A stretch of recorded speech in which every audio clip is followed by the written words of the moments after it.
Kurtop here, and these are 100 archaeological finds that have still not been investigated.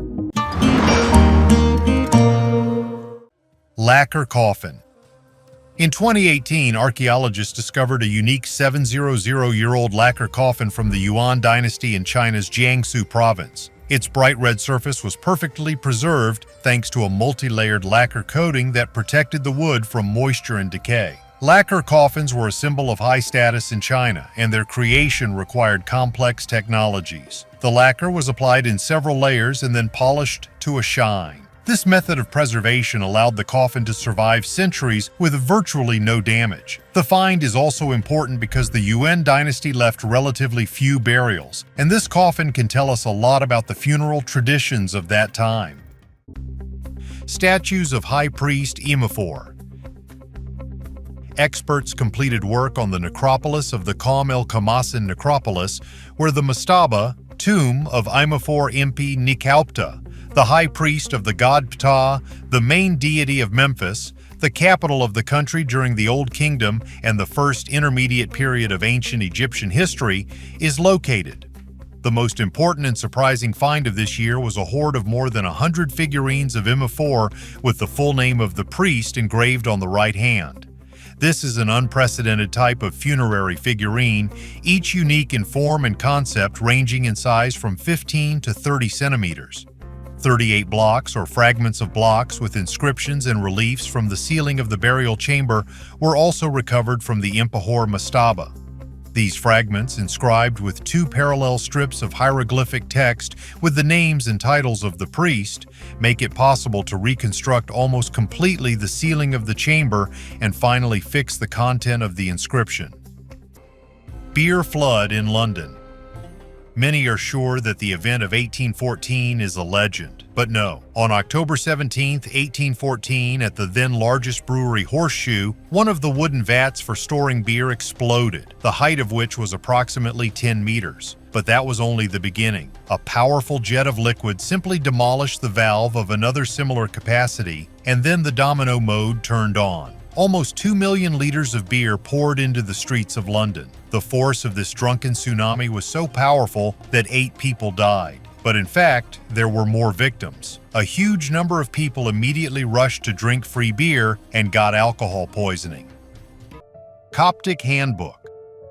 This unique tome dates back to the 7th to 8th centuries AD and was obtained from Upper Egypt. The strange-looking 20-page parchment containing the text of spells for all occasions was unequivocally called by researchers the reference book of ritual power. It is generally accepted that this document was compiled by representatives of some ancient proto-Christian community or sect. The book itself can be safely called a manual on ancient spells and rituals. At the beginning of the book, there is a rather lengthy series of intricate prayer texts, and then pictures, spells, and words of power follow. However, this document will not be able to instill fear and awe in a simple man, especially since Coptic rituals and ceremonies were not distinguished by sophistication and were more domestic. For example, the reader was offered instructions for curing leptospirosis. Then this disease was quite common. You just had to read a prayer over 2 nails and then drive the nails so spoken into the doorframe. Since 1981, this tome has been kept in one of the Australian museums.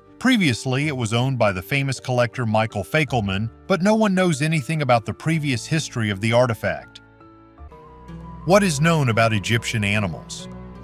Quite often during excavations, scientists had to deal with images of animals. This is especially true of excavations that are being conducted in Egypt. But despite the fact that the data is quite old, scientists managed to unravel the mystery of the state of ecology more than 6,000 years ago. The images that were encountered are animals. They were carved on stone, wood, on ceremonial accessories. And it turns out that according to the frescoes found on the territory of Egypt, at that time there were about 37 species of large mammals, but now there are only 8 of them left. More animals died during droughts. These are varieties of lions, zebras, and even wild dogs. New artifacts of pre-Columbian America. South America is an amazing continent with a lot of history yet to be discovered. Peru, after Egypt, is one of the most interesting countries in the world in terms of studying the history of ancient civilizations. The Chavin Deuantar complex, located at an altitude of 3,180 meters in the Peruvian Andes, consists of several platforms made of stone blocks with different reliefs and buildings adjacent to them. The buildings are divided among themselves by several squares. To date, archaeologists have 15 phases in the history of the creation of the complex. At the same time, the earliest buildings date back to approximately 1200 BC. After 500 BC, Chavin Deuantar fell into disrepair. The Chavin Deuantar complex includes a huge network of stone-lined corridors, staircases, and rooms, including underground ones. The buildings are interconnected by a system of ventilation and drainage channels. Since 2008, Chavin Deuantar has been working on creating a three-dimensional digital model of the facility using laser scanning technology and acoustic studies of the interior. In 2018, remotely controlled mobile cameras were involved in the study of the ruins of the archaeological complex, thanks to which almost 30 more new tunnels and several human burials were found. And in 2019, when using one of these cameras, a previously unknown room with an unidentifiable artifact was discovered. Archaeologists were able to get into the chamber itself only in 2022. The artifact turned out to be a carved stone bowl weighing 17 kilograms. The bowl is made in the shape of a condor, so the artifact adorns the head of a bird, its wings and tail. The age of the condor gallery is about 3,000 years, and the building under which it is located was built at the very first stages of the formation of Chavin Deuantar. Full scan of the Titanic.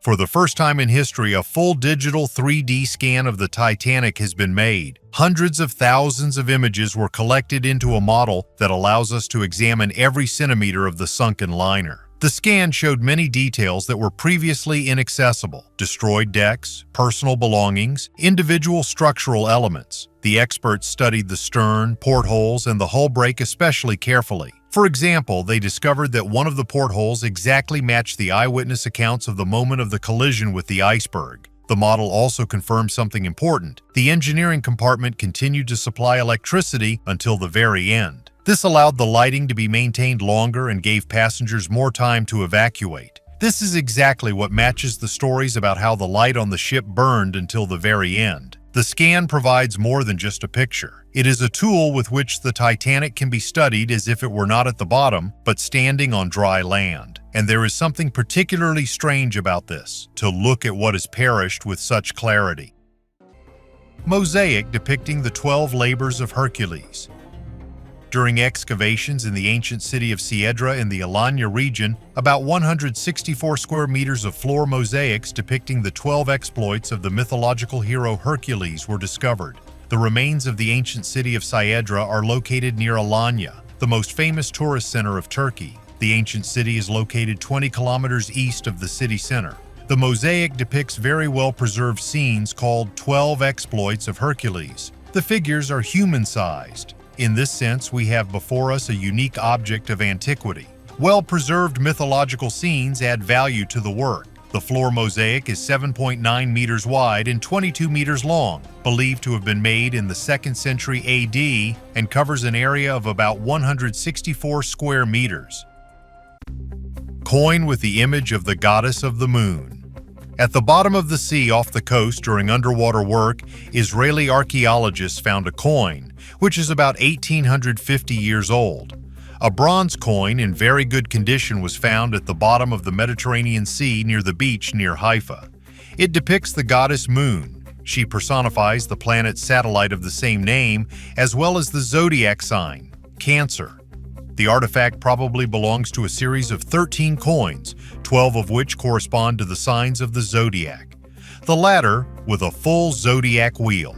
Scientists believe that the coinage was in Egyptian Alexandria, and on the found coin there is an inscription, "the 8th year." This corresponds to the reign of Emperor Antoninus Pius, who led the Roman Empire from 138 to 161 AD. Such finds, which have lain at the bottom for hundreds of years, speak of close ties between ports in ancient times. Immortality of Greenland sharks. There has been an unexpected twist in the case of Greenland sharks, famous for their longevity, which may provide a clue to the mystery of longevity not only of these fish, but also of people. These sharks, which live in the cold waters of the Atlantic and Arctic seas, can live up to 500 years. One of the oldest sharks, which was born around 1624, is older than Peter the Great. Scientists from the University of Copenhagen determined its age using carbon dating. Despite the fact that Greenland sharks are rare due to their habit of living at depths of several hundred meters, scientists are actively studying them to understand the secret of their longevity. Previous studies have shown that a slow metabolism plays a key role. The pace of life theory suggests that life expectancy is directly dependent on the speed of metabolic processes in the body. However, recent data indicate the importance of habitat. Greenland sharks live in cold waters where the temperature can drop to -1.8 degrees Celsius. Living in such conditions slows down all chemical and biological reactions in their bodies, which may explain their immortality. In addition, they live in depths where there are practically no natural enemies except humans. Professor Holly Shields from the University of Manchester believes that the isolated environment also contributes to their longevity. The metabolism of these sharks remains stable throughout their lives, which is not typical for most animals. Scientists did not find significant changes in the metabolic activity of their muscle tissue with age. In the future, the study of shark tissue at the Arctic University of Norway should help to understand how climate change and pollution affect marine life in the long term. If you see me, cry. The landscape of Europe this summer resembles a desert. The unprecedented drought has taken countries from the Mediterranean to Scandinavia by surprise. These stones appeared during a period of drought and crop failure when the water level in the rivers drops to a critically low level. Stones are sunk all over Europe, but most of these medieval marks of hunger are found in Germany, the Netherlands, and Switzerland. Even the powerful Rhine became so shallow that the transportation of oil, iron, coal, and other goods fell sharply. The lower the water level, the less cargo barges can carry. According to Dutch hydrologists, there has never been so little water in the Rhine for all the time of observing the water level. As you can see, the discovery of medieval finds is not always a good sign. Sometimes it is better not to see some finds, as they are a harbinger of trouble, and these are not just omens. The most mysterious pyramid in Egypt. This nondescript pyramid is perhaps one of the most mysterious objects in Egypt. We are talking about the so-called layered pyramid, or Pyramid of Kaaba. It is located just a few kilometers from the well-known pyramids of Giza. And if the flow of tourists does not stop to the latter, then it will not be possible to approach the Puff Pyramid. Suddenly, in 1964, a large area around it was declared a military zone and a military base was located there. Any research in this area is prohibited. The strangest thing is that even world-famous archaeologists are denied the study of this mysterious structure. The British Egyptologist John Perring first mentioned the Layer Pyramid in 1839. The pyramid had a square base with a side length of 84 meters. Structurally, this is a stepped pyramid, like for example the famous Djoser Pyramid. However, the upper part was destroyed and only 2 steps remained, the height of which is 17 meters. Based on the proportions of the steps, there were 5 of them, and the height of the pyramid was 42 to 45 meters. In 1885, Gaston Maspero tried to find the entrance to it but did not find it. He looked for it from the north side, as in all the Great Pyramids, but it was not there at all. It was not until 1900 that the archaeologist Alexander Barsanti discovered the true entrance from the east side of the pyramid. He got inside and was the first to inspect the underground structures under the pyramid, which turned out to be empty. No burial, no afterlife offerings, no colorful frescoes or wall paintings, nothing. In 1905, an interesting incident occurred, thanks to which Alexander Barsanti suggested that there were still unknown rooms under the room with a stone mine. A heavy downpour began. Water through an open vertical shaft began to quickly flood the interior under the pyramid. For some time, the water level remained in one place, and then suddenly it dropped sharply and settled at the same level. It was estimated that about 380 cubic meters of water went somewhere. Barsanti suggested that the water found a gap and flooded some unknown rooms, where perhaps the real tomb is located. But it was not possible to verify this. The First World War began, and then Barsanti died. For many years, the research was completely forgotten, and then all access to the pyramid was suddenly restricted. Now, scientists believe that the pharaoh died too early, and they simply did not have time to complete the pyramid, and it was abandoned. Ring with the image of Pallas Athena. An unusual ring with the image of the Greek goddess Pallas Athena became an accidental find of archaeologists during the study of the ancient Russian settlement of the 14th century at the Sabino II site near the Kulikovo field. Ring of quality casting and amazing preservation. On the upper platform there is a figure of a woman in drapery. Her head is protected by a helmet. In her left hand she holds a spear. At the feet on the left is a massive shield with the image of the Gorgon Medusa. On the right is a snake. Behind the back are powerful wings that can symbolize the goddess Nike. All these attributes are obligatory for the image of Pallas Athena, a warrior maiden, a representative of the highest world all-conquering power, one of the most revered goddesses of ancient Greece. She was one of the 12 great Olympic gods and was revered as the goddess of knowledge, arts and crafts, the patroness of cities and states, sciences and craftsmanship, intelligence, skill, ingenuity. According to him, the decoration, although found in the field, is clearly not peasant. In the 19th century, the territory where the excavations are now taking place belonged to the princes Golitsyn. According to the scientist, a representative of the princely family could have dropped the ring. Today, scientists are looking for analogs of an unusual find. Its study will be continued in the future. Egyptian mummy got a name. A high-profile event took place within the walls of Stanford University, USA. They uncovered the secret of an ancient mummy. The exhibit was kept in the museum of the educational institution for more than 100 years. Initially, it was part of the private collection of the founder of the university. But during the earthquake in 1906, the sarcophagus was severely damaged and was no longer exhibited to the general public. The scientists didn't care either. The discovery happened by accident. This spring, a student of the museum culture course, Ariel Al-Ghaz, was examining the tomb and suddenly noticed an inscription. Since nothing was mentioned about this text in any documents, the girl decided to do it herself. It turned out that the woman's name, Sinchalantos, was written on the sarcophagus, as well as an epitaph, "Let this name remain for centuries." Scientists who took up the study of this artifact managed to establish that the woman died around 30 BC. It is noteworthy that the inscriptions of that era, which are so well preserved, are almost never found. Neolithic Swiss knife.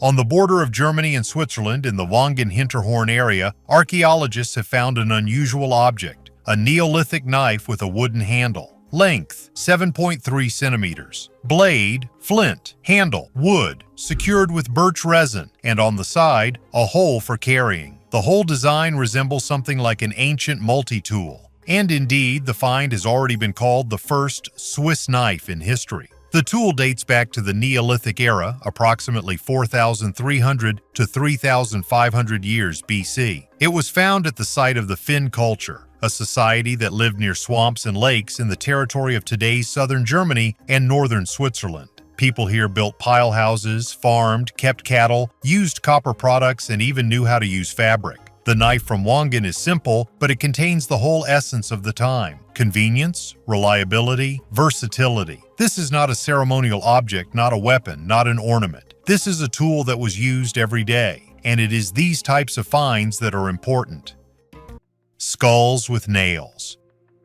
In the southeast of Spain, among the ruins of ancient settlements, archaeologists have found something that immediately evokes an alarming feeling. 7 severed heads. Some have huge metal nails driven into them, not all the way through, but with obvious force, as if the skulls had been nailed to something. But why? At first they thought trophies of war, like the heads of enemies, displayed to intimidate. But a chemical analysis of the bones gave an unexpected result. Not all the skulls were foreign. In one city, 3 out of 4 heads belonged to people who came from afar, and in another, almost all were local. And this changes everything, because in one place, strangers were apparently executed and put on display, and in another, their ancestors were kept as relics. The heads were found near houses, inside dwellings. So this is no longer a demonstration of force, it is memory and respect. The Greeks wrote that the Gauls kept the heads of their enemies in boxes, and that Spanish mercenaries carried them on spears. But in reality, everything was more complicated.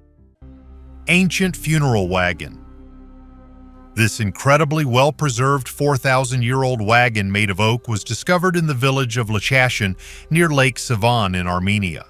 It is the oldest known wagon in the world and is currently on display at the History Museum of Armenia in Yerevan. This wagon was built by the Lacquer Metsamor culture, aka Etiuni. It is generally believed that they were Indo-Europeans and most likely spoke a Proto-Armenian language. The oldest winery, the oldest leather shoes, the oldest straw skirt, the oldest human brain, and the oldest wagon have all been found in Armenia. If you look at the biblical maps, Armenia is the place where the Garden of Eden was, and Eden is the place where Adam and Eve were created, hence the birthplace of mankind. Perhaps Armenia is the place where humanity was born and reborn. Ancient multiplication table. Archaeologists have discovered a fragment of a wooden tablet with one of the oldest multiplication tables in Japan in the ruins of the Fujiwara Palace in the Japanese prefecture of Nara. The age of the find is about 1,300 years. The ruins of the Fujiwara Palace are the remains of an ancient capital that existed until 710, when the capital moved to Nara. The tablet was found at the site of what is believed to be the Amon-Fu guard post in the Fujiwara government. The size of the find is 16.2 centimeters by 1.2 centimeters. Researchers believe that it was part of a more complete multiplication table, which dates back to the late 7th or early 8th century. Even then, such tables were used in government agencies. Using infrared analysis, the following equations were deciphered from the tablet. All the inscriptions are written in kanji, Chinese characters that are also used in modern Japanese. The multiplication table begins with multiplication by 9 and contains 5 equations written horizontally in one line. If the tablet were intact, its length would be about 33 centimeters. This 5-line writing style corresponds to Chinese styles from the Qin and Han dynasties. The tablet was likely used by the Amon-Fu office, which was responsible for security and administrative tasks, including counting workdays and taxes. Ritual rice. In the northern Retidian cave, archaeologists found imprints of rice husks on pottery that are at least 3,500 years old. The only traces are a thin film of starch and phytoliths, but this is enough to confirm that the settlers reached Guam, carrying rice across 2,300 kilometers of open ocean. No fields, terraces, or sickles were ever found, meaning the grains were saved not for lunch but for ritual, perhaps once a year to remind the spirits of their ancestors of their distant home in Taiwan. In the hands of the islanders, rice turned from an everyday food into a symbol of origin, and that is why tiny marks on the dishes turned out to be more important than a whole cemetery of bone harpoons. Gibbeting, or hanging in a cage. One of the most brutal forms of punishment in history was gibbeting, hanging a criminal in an iron cage for all to see. The condemned was left hanging in the cage, where he slowly died of hunger, thirst, and debilitating conditions. This excruciating punishment took place publicly and attracted crowds of onlookers for whom the execution became a kind of grim spectacle. Sometimes the condemned was already hanged dead so that his remains would serve as a frightening reminder of the punishment for serious crimes. Gibbeting not only punished the criminal, but also had the purpose of instilling fear and deterring people from breaking the law. Such cages were often installed at crossroads or at the entrance to the city so that anyone passing by could see what could await him if he decided to commit a crime. People who lived near places with these terrible living corpses suffered from the unbearable smell and sight of decomposing bodies. This brutal practice spread to Europe and North America. Although gibbeting was abolished by the 19th century, it left a dark mark on the history of justice and became a symbol of extreme punishments of the past. Marer's Diary. In 2013, archaeologists Pierre Tallet and Gregory Marouard discovered papyrus scrolls at the site of an ancient harbor on the Red Sea coast, which are the oldest known documents. Dating back to the 27th year of Khufu's reign, these records were created by workers directly involved in the construction of the pyramid. Among them are ledgers describing the distribution of resources: bread, beer, grain, and meat to feed 20,000 workers. An even more unique find was the diary of Inspector Mirror, who led a team of 200 people. The diary describes in detail the process of transporting limestone blocks from the quarries of Tura to Giza. These blocks used to clad the pyramid were transported along the Nile in wooden boats during the annual flood. Each boat could hold up to 80 tons of stone, and Mirror's crew managed to make 2 or 3 trips per 10-day week, transporting around 1,000 blocks per season. Particularly notable is the mention of the noble Ankaf, Khufu's half-brother, who oversaw the construction of the pyramid. The diary also records for the first time the original name of the pyramid, Akhet Khufu, which translates as Horizon of Khufu. These records confirm the existence of a complex infrastructure, including canals, harbors, and storage facilities. The workers not only transported materials, but also built ports and managed resources. The archives were likely buried in Wadi al-Jarf after Khufu's death, when work was suspended. Egyptologists consider these discoveries key to understanding how the ancient Egyptians were able to build some of the most impressive structures in human history. The fall of the largest city in North America. In North America, there was the largest city of Cahokia, which included more than 120 burial mounds. The city was located in the floodplain of the Mississippi River, and about 20,000 people lived in it. At the same time, for comparison, this is much more than in modern European cities. But there is evidence that sometimes the population of the city reached 40,000 people. Oddly enough, but the ancient settlement existed until the 13th century and then fell into decay. There is no data on why this happened, and many scientists believe that it was due to a natural disaster. But recently, during research, it was revealed that the city was destroyed as a result of severe floods. Why unplundered barrow surprised archaeologists.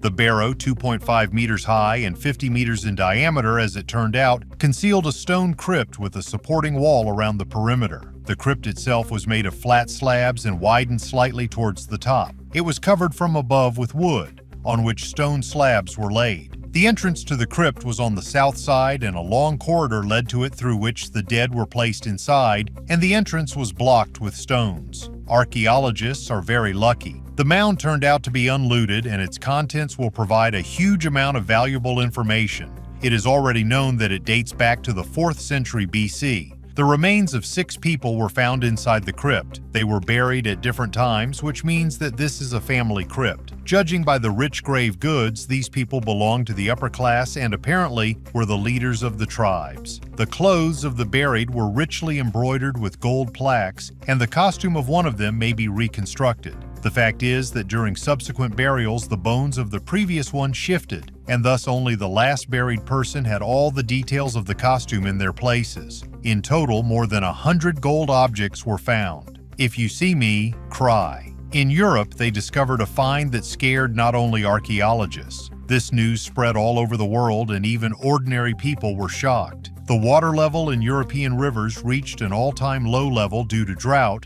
as a result of which hungry stones appeared from under the water in the Czech Republic, the Netherlands, Germany, which served as markers of a critical drop in water, which foreshadowed famine. On one of them, installed along the Elbe, it is written, Merlin's parchment. Archives often look boring. Dusty folders, bills, names of long-forgotten people. And so it was in Suffolk County, in an old English estate, an ordinary 16th century ledger, and suddenly, under the leather binding, old French text with red and blue initials appears. The archivist stops. An investigation begins that will lead to the most mysterious legend of Britain, the story of Merlin and King Arthur. The parchment turned out to be a fragment of a 13th century manuscript, when legends about the Knights of the Round Table were at the peak of their popularity. Specifically, it is part of the sweet Vulgate du Merlin cycle, plots describing how Merlin acted after Arthur's coronation. Less than 40 such copies have survived, and each one is unique. But this one was sewn into the cover, like trash, because in the 16th century, old parchments were often used for bindings. The paper was expensive. Scientists could not touch the find. It was too fragile. Then technology came into play. Multispectral imaging revealed faded ink. X-rays created to study fossils allowed us to look inside the book. And it became clear, this is a new scene, previously unknown.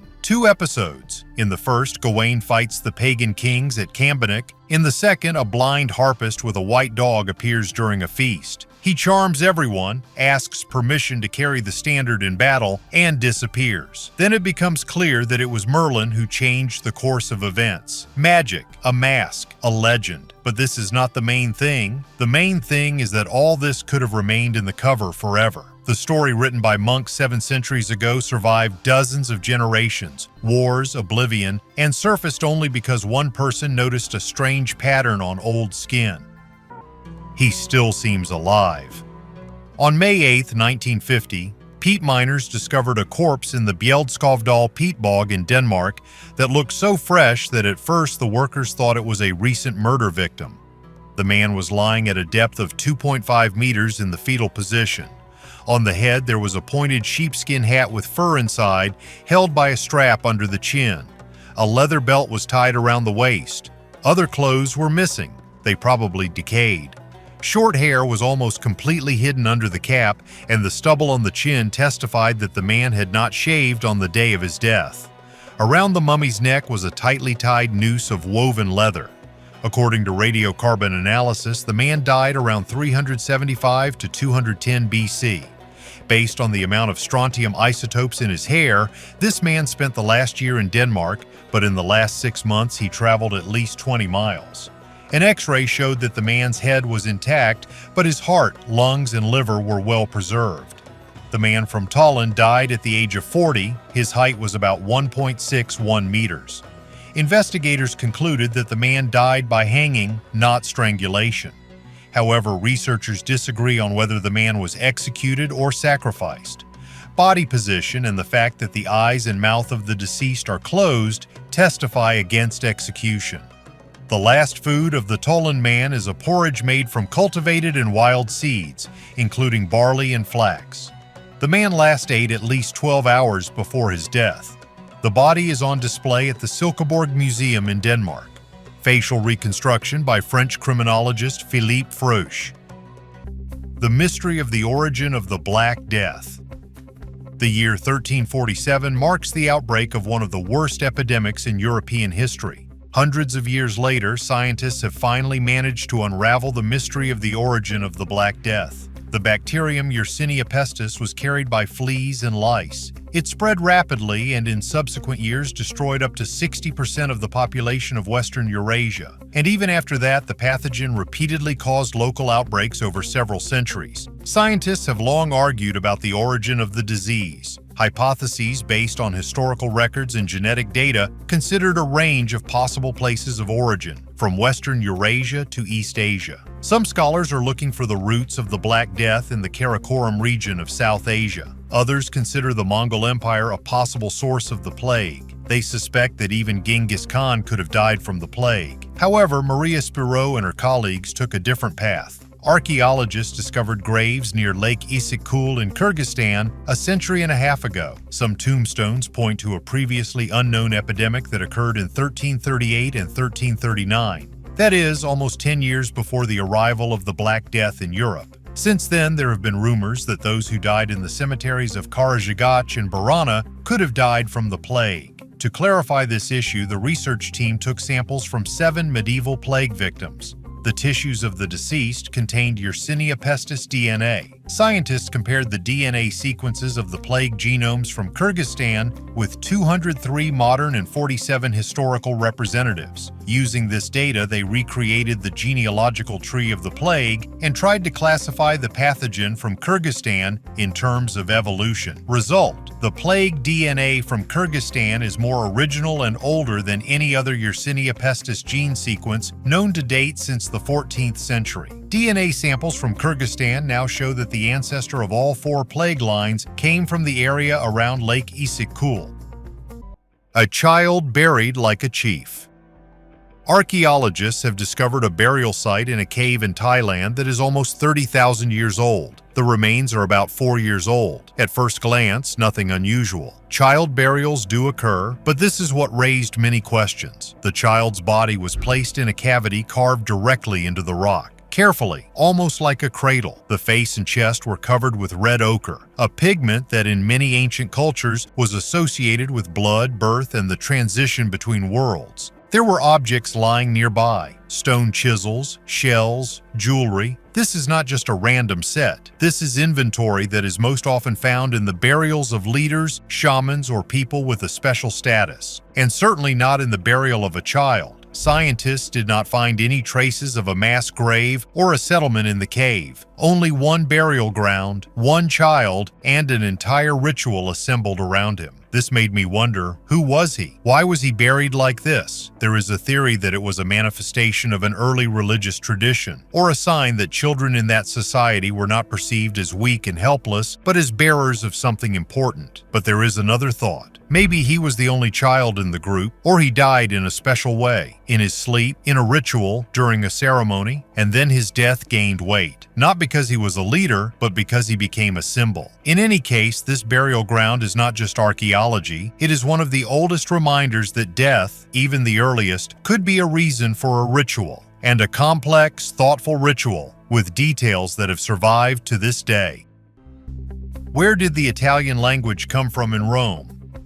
Today, Latin is more of a dead language than a commonly used one, and in Great Rome they spoke exactly it. Today it is used only at the service in the Roman Catholic Church. The word Latin comes from the name of the historical region, Latium. This is the region where the future Romans lived, and then in the first millennium BC, the local tribe was called the Latins. Rome was the capital of the region, and when the Latins successfully defeated their neighbors and brought them into one whole, the new state became known as the Roman Empire. But the language remained tribal, Latin. Roman influence spread, and with it the Latin language. In the imperial provinces, Latin underwent changes and the so-called folk Latin appeared, a colloquial form of the language. The native Latins called it the language of the plebeians, but already in the 2nd century AD, Sermo Vulgaris became the main one and gradually replaced the classic version. The whole group of modern Romance languages, the countries of Western Europe, was formed on the basis of precisely that very popular Latin. After the fall of the Western Roman Empire in Italy, difficult times came. In almost every corner of the ex-empire, its own dialect of popular Latin began to be created. The same thing happened in the Apennines. Sicilian, Neapolitan, Lombard, and others. The dialects were similar, just as the Belarusian, Russian, and Ukrainian languages are similar, but it was no longer Latin. There was no political integrity. There was no common denominator. Italian began to emerge in the 14th century. This was due to the general cultural flourishing with the works of Boccaccio, Dante, and Petrarch.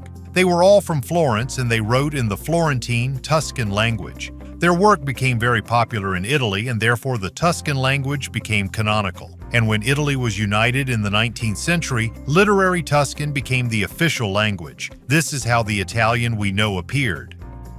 Tarim mummies. In the Tarim Desert, located in western China, perfectly preserved mummies have been discovered that are over 4,000 years old. These mummies are striking in their condition, preserved due to the dry climate of the region. Chinese archaeologists cannot believe this because they have Caucasian features, which raises many questions about the migrations and cultural exchanges of ancient peoples. Research has shown that the mummies have high cheekbones, deep eye sockets, and blonde hair, which is not typical for the population of this region. These findings cast doubt on previous theories that the Tarim Basin was inhabited exclusively by Asian peoples. DNA tests have confirmed the mixed origins of these people, pointing to complex migration routes connecting east and west already in ancient times. The mummies were found in a variety of burials, many of which contained rich funerary gifts including textiles, weapons, and household items. The Tarim Desert mummies continue to be studied by scientists from all over the world, revealing more and more new aspects of ancient history. They are an archaeological phenomenon. Napoleon's defeat in the battle with the rabbits.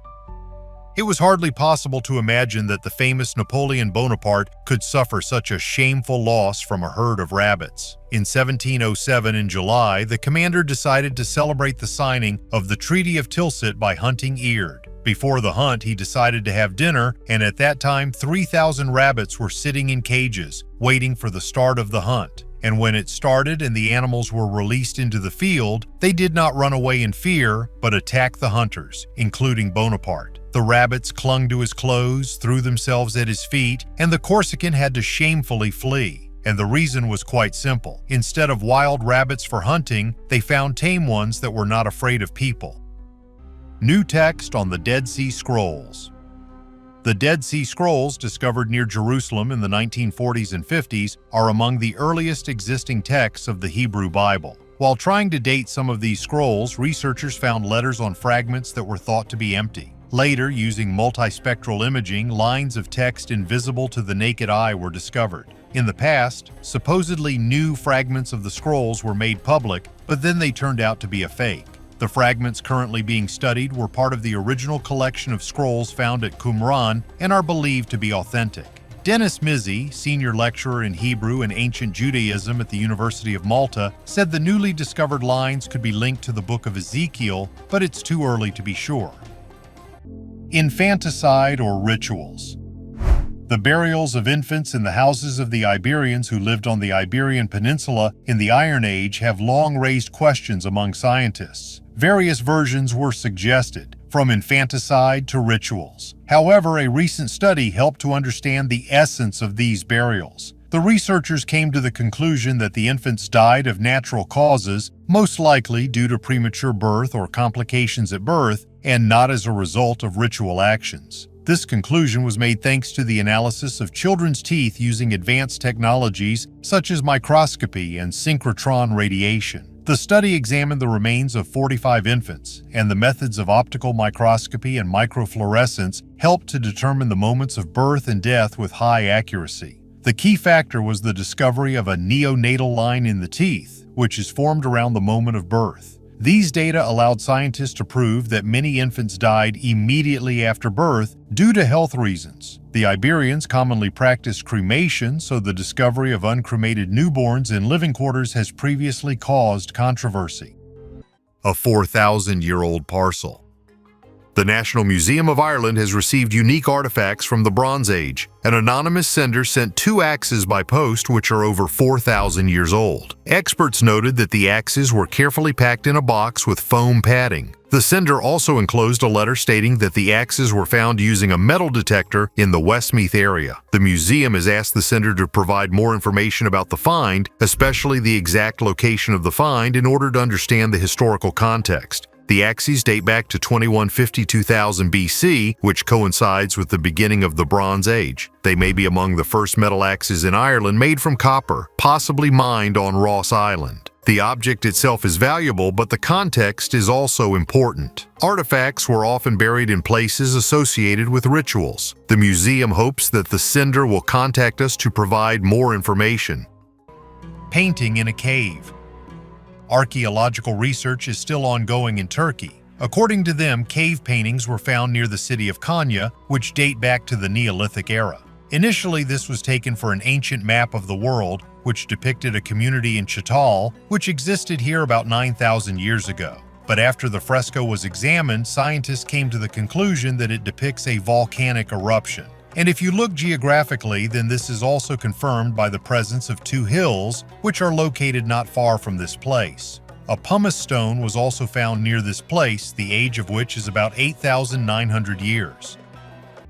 Flood in ancient Teotihuacan. During the excavations of Teotihuacan, a very strange detail was revealed. Houses and temples were covered with earth. Moreover, the nature of this filling did not correspond to the simple accumulation of soil over time. In this regard, even a version appeared that once the inhabitants of the city left it, before that they carefully covered it with earth, perhaps so that their houses would not go to some conquerors. For some reason, the authors of the version were not embarrassed by the strangeness of such a decision, which has no analogues in history at all. Well, burn it. Well, destroy it. You can do many things to spite the enemy, but to bury entire houses. Someone even calculated it took more soil to backfill than it took to create the Pyramid of the Sun. Another calculated that it took about 30 years of labor and 20,000 people to create the Pyramid of the Sun. There are no such full-flowing rivers in the vicinity that they could, during the strongest flood, not only flood the city, but eventually cover it with their sediment entirely. There are no high mountains nearby from which a mud flow of sufficient power could descend.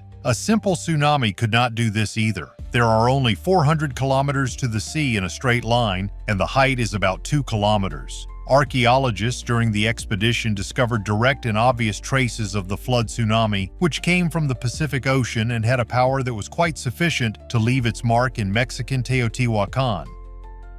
Minnie Dean's story.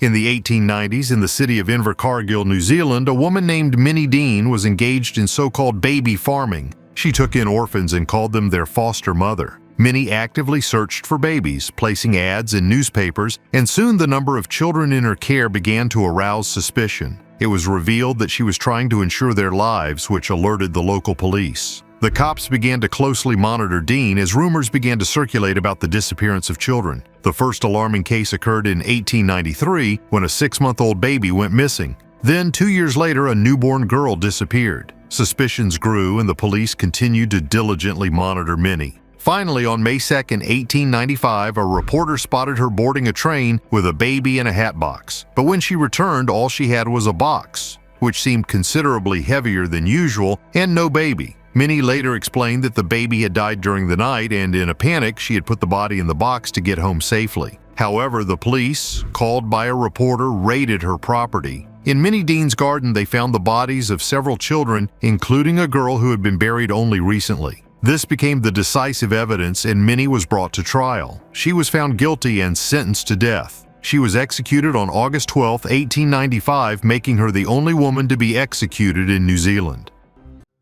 Elongated skulls.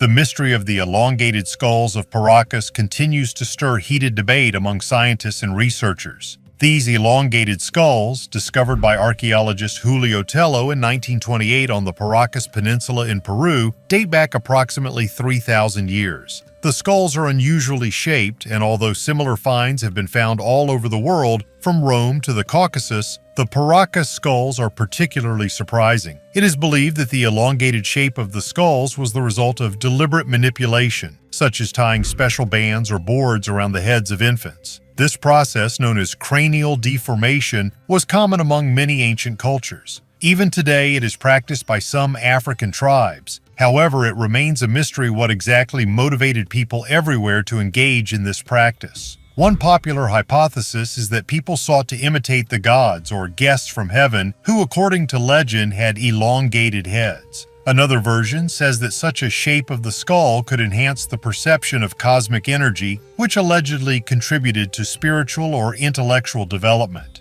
The peculiarity of the Paracas skulls lies not only in their shape, but also in their volume and structure. Research shows that the volume of the skull is larger than that of ordinary people, and the structure of the bones is different. These anomalies give rise to theories about the extraterrestrial origin of the owners of such skulls. The skulls may belong to representatives of another race or hybrid creatures about which we know little yet. Rock crystal dagger.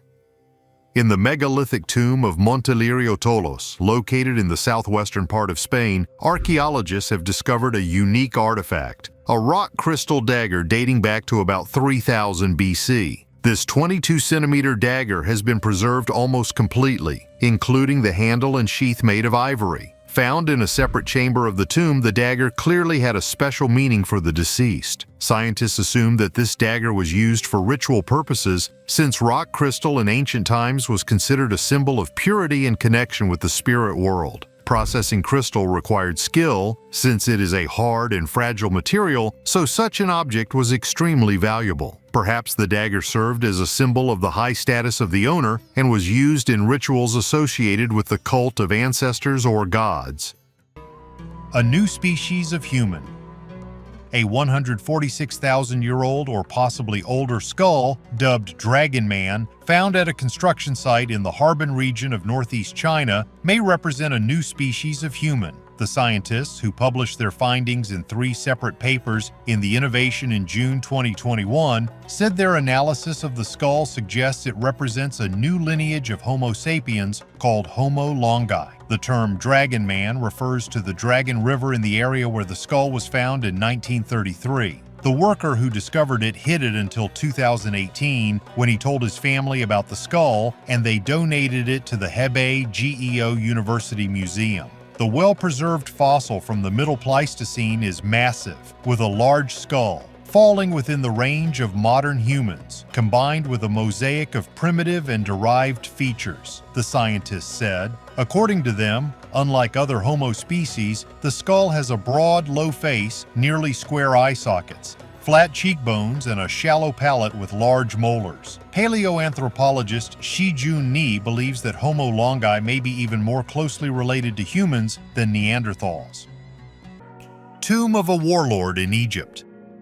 Excavations were carried out near the Giza Plateau in the archaeological area of Abu Sir. Czech archaeologists have unearthed a tomb that turned out to belong to a powerful Egyptian commander who lived 2,500 years ago. 4 months before the discovery of the tomb, archaeologists discovered an embalming cache for Wa Ibra commander Mary Neith. The researchers suggested that the tomb itself should be located somewhere nearby, and they were right. The tomb was indeed nearby, and it belonged, like the cache itself, to a high-ranking person, the commander of foreign soldiers named Wa Ibra Mary Neith. The military leader served during the period of the end of the 26th beginning of the 27th First dynasties. This position at that time was ambiguous, since the troops led by Wa Ibra Neith consisted entirely of mercenaries. This is confirmed by the fact that in Egypt in internecine wars were already used soldiers from outside. The main well of the found tomb was 6 meters deep, and the size of the tomb itself was about 18 by 18 meters. The burial well consists of several parts, the lintels between which are carved into the rock.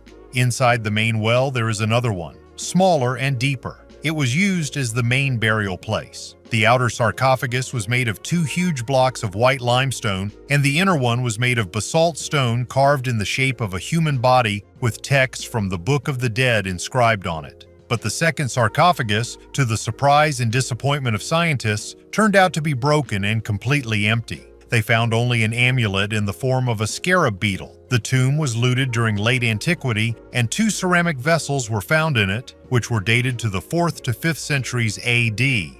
There was no mummy in the grave, and some items for burial were missing, which were usually located on the western and eastern sides of the sarcophagus. The very fact of finding a hiding place for embalming and a tomb gave archaeologists the opportunity to learn something about the life of a commander of troubled times. A close examination of the tomb suggests that it was not quite finished. Perhaps the death of Wa Ibra Mary Neith was unexpected. Star map of Kithor's tomb. The star map was discovered in Kithor's tomb in the village of Aska in 1998, a site dating from the late 7th to early 8th century, making it the oldest existing star map of its kind in the world. It presents 68 constellations, in which the stars are depicted with the help of golden discs. The movement of celestial objects is also represented as 3 concentric circles, with another circle depicting the movement of the sun. In the center is the North Star. An analysis of the digital images showed that the most likely observation sites were those located at the 34th parallel of the north latitude, including the ancient cities of Chang'an and Luoyang, which were the capitals of the Chinese dynasties that ruled the middle reaches of the Yellow River. Some scholars believe that the sightings were made several hundred years before Kithor's tomb was built. This could be between 240 and 520 AD, while other scholars prefer a time period of 120 to 40 BC. The tomb consists of a small stone chamber just over a meter high, 1 meter wide and about 2.4 meters long.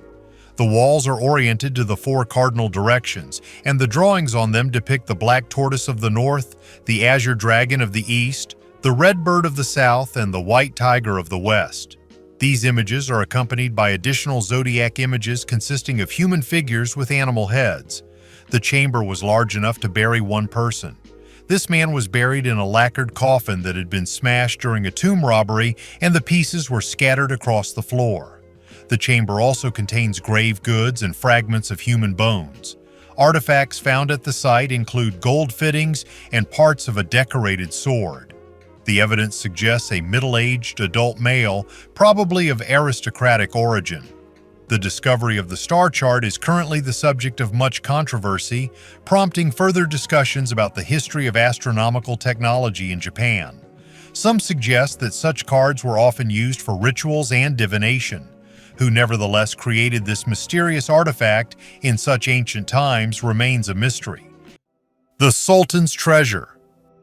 The Hell's Well, or Barhuda Hole, is a mysterious sinkhole in Yemen surrounded by legends and myths. Locals believe that the Sultan's treasure was at the bottom of the well, guarded by genies and the dead, and that a graveyard smell emanated from there. Scientific research has confirmed some of these legends. Speleologists finally decided to explore the sinkhole, taking samples from its bottom. The sinkhole is cone-shaped. Its diameter at the surface is about 30 meters and widens to 120 meters at the bottom. The depth of the well is 112 meters. The upper layer is porous, allowing water to pass through, and below the layer becomes denser and impermeable, which leads to the formation of 4 waterfalls and stalagmites. The Sultan's treasure turned out to be cave pearls, rare formations of calcium carbonate that form around a grain of sand or a piece of wood. In Barkit, they are emerald golden in color, which probably misled ancient observers. Snakes and arthropods live at the bottom of the funnel. The grave smell described by locals is caused by the decomposing bodies of animals, mainly birds, which fly into the well in search of shelter from the heat. Having sunk to the bottom, they cannot fly back up because of the great depth. There are 2 main hypotheses about the origin of the well. The first is that it is a former crater of an underground volcano that has long since died out. The second is that it is a natural well formed by the leaching of underground layers of water over millions of years. Most likely, the Barkit well was formed in the second way, which explains its unusual structure and content. What happened in Alaska 350 years ago?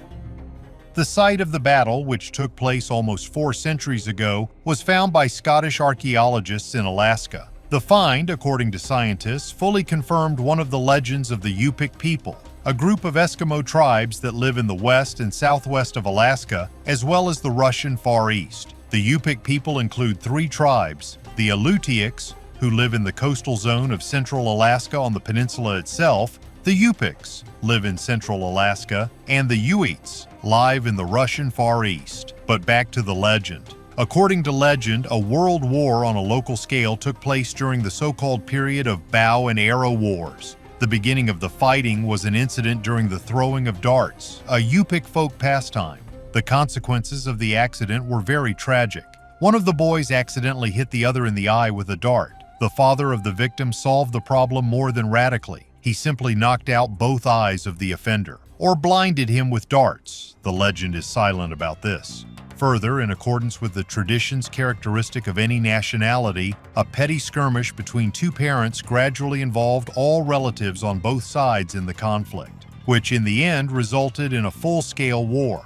True, a number of scientists believe that the gouged eye was just an excuse because due to difficult climatic conditions, all Yupiks suffered from food shortages. The entire male contingent of the village of Agaligmiut, led by a certain Pengurmiut, without warning attacked another village, which was called practically the same, Kinarmiut. Here it should be noted that the priest immediately warned Pengurmiut that the idea was doomed to failure, and it was better not to start a war. However, the leader, who believed in his luck, did not believe the advice of the wise shaman and went with his army on a campaign against the neighbors. But the attack, without declaring war, did not work. The villagers were not only warned but well prepared for the meeting. In the course of heavy defensive battles, the defenders counterattacked the enemy, dispersing him across the endless expanses of snow.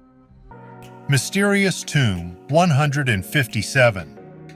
During excavations in the eastern part of Croatia, in the settlement of Raseza, archaeologists discovered a mysterious medieval burial site called Tomb 157. It attracted attention due to its unusual location and strange ritual features. The tomb was located under the floor of an ancient church along the southern wall, and on the remains of the deceased lay massive stones, which, according to researchers, could have been placed there specifically to prevent his possible resurrection. This fact, as well as the special position of the body, led to the assumption that the burial is associated with the belief in vampires. Anthropological analysis showed that the remains belonged to a man aged 40, 50, who performed heavy physical labor during his life. However, the most mysterious thing is the deliberate damage to the skeleton. His torso was directed downwards and the head was separated from the body. Such unusual burial practices were previously encountered in Europe and were often associated with the fear of the dead who could return to life. The historical context also adds special significance to the find. The settlement of Roches existed from the 13th to the 16th century and belonged first to the Templars, then to the Hospitallers, and later passed into the hands of local nobility.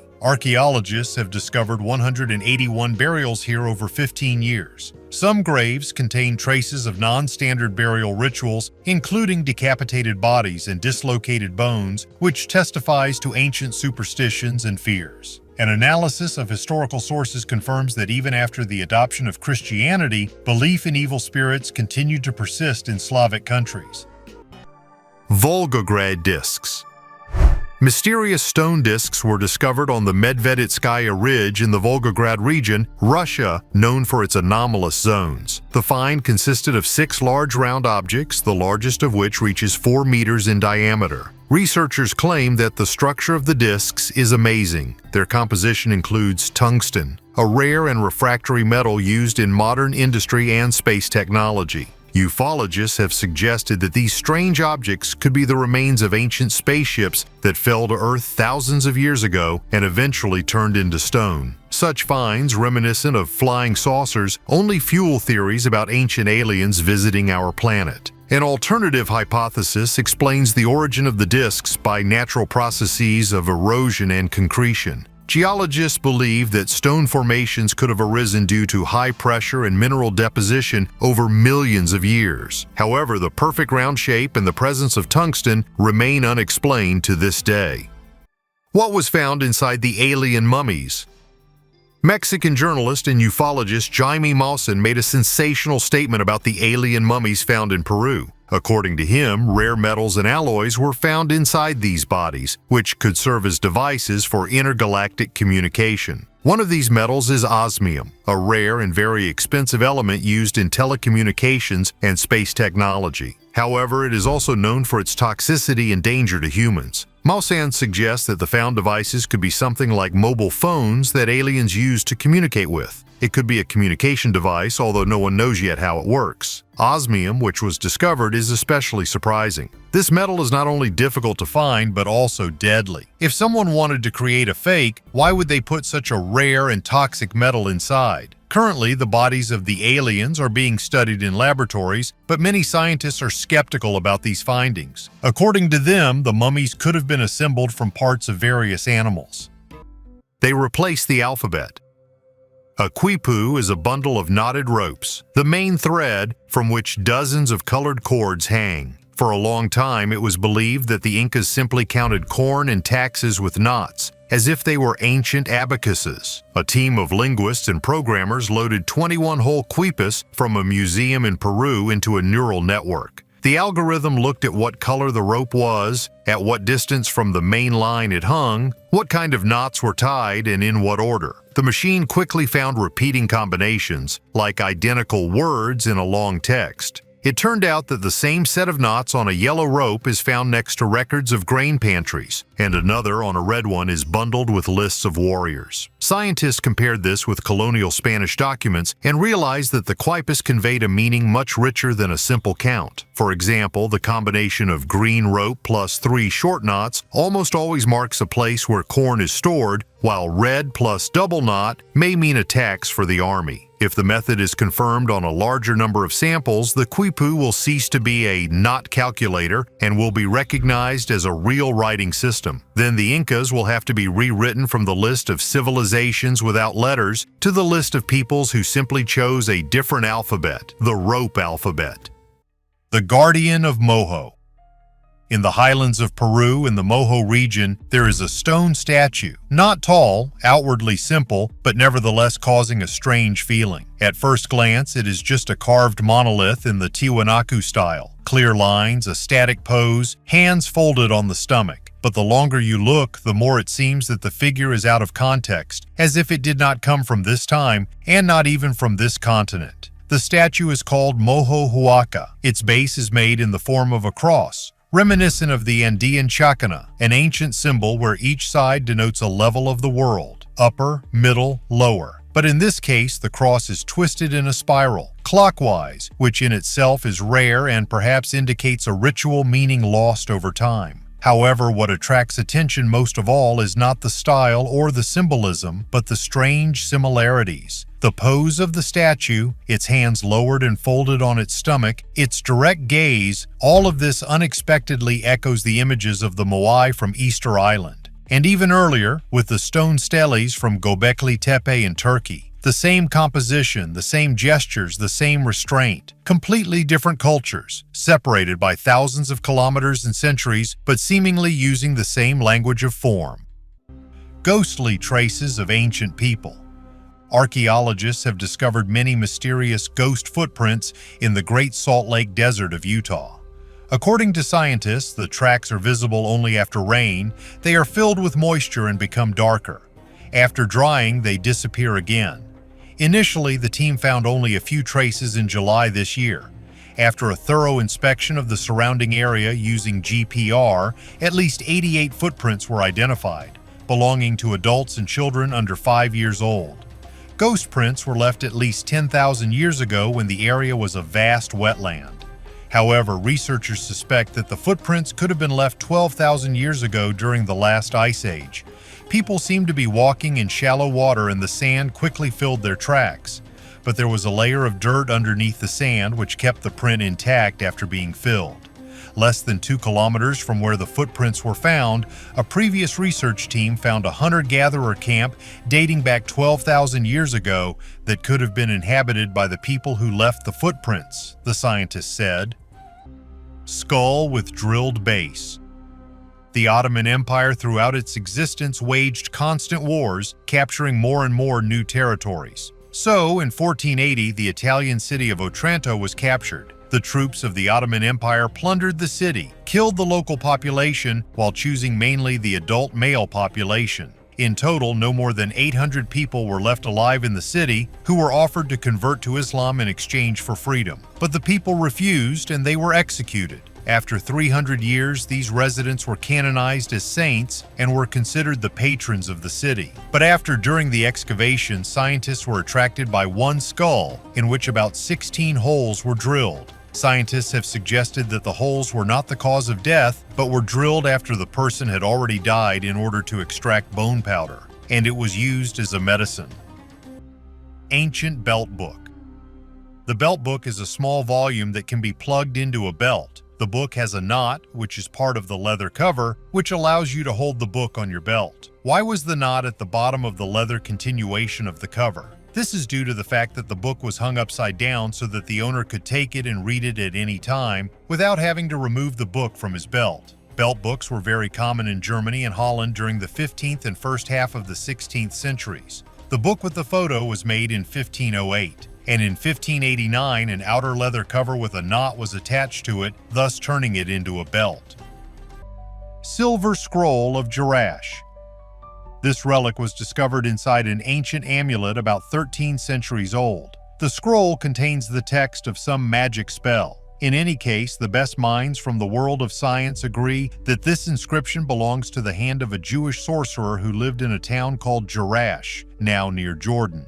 Surprising is the fact that the plates of the silver scroll had a thickness of no more than 0.1 millimeters, so the text had to be extracted from the scroll using advanced 3D modeling technologies. Scientists believe that the text in a language incomprehensible to science, akin to what was found on the scroll of Jerash, was used in those ancient times as a way to overcome life's difficulties, fight ailments, and as protection from evil spirits. Researchers have also put forward the possibility that magicians, like the author of this scroll, could have come up with their own language because the different lines of the spell are very similar to imitation of Greek and Arabic. No matter how incredible it may sound, the scroll itself was first found only in 2014 at the site of a house destroyed by an earthquake. However, scientists dated the earthquake itself as far back as 749 AD. At the same place, archaeologists found a lot of glass bottles, jewelry, coins, and other items, among which was a small 5-centimeter metal cylinder which hid one of the biggest mysteries of modern archaeology. Pluto Gate.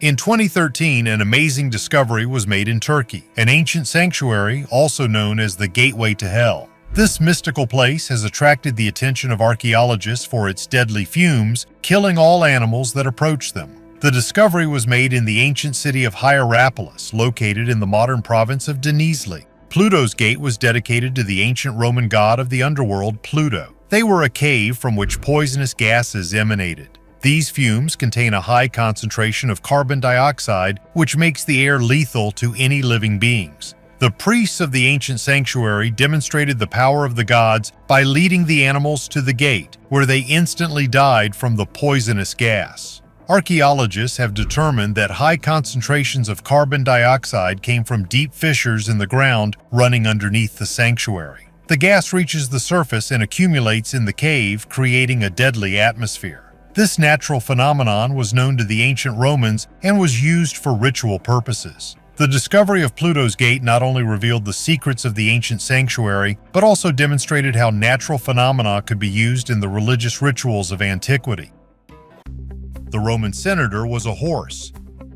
The story is pretty well known. The horse of the eccentric Caligula, named Incitat, was so adored by the owner that he had an ivory stall, purple blankets, a marble stable, and a necklace of precious stones. Caligula made his horse a senator and planned to promote him to consul. Most likely it was not the madness of the ruler, but his mockery of the then senators. They say, even a horse will cope with their tasks.